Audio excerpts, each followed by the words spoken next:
How to fix Play Store unfortunately stopped on Android phone. Hello guys, in today's video I'm gonna show you how to fix Play Store unfortunately stopped on Android phone. First, then and open settings and scroll down until you find apps, and then click apps again, and here you need to find this one, Google Play Services. Click on it and then click storage.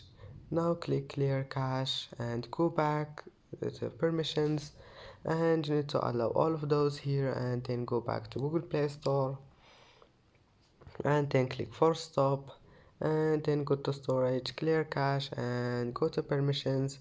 You need to allow this one storage, and now just go to storage. And if that doesn't fix your problem, you need to clear data here, this one, and restart your phone, and it must be fixed. And that's it for today's video. If you like this video, don't forget like and subscribe, and see you in the next video.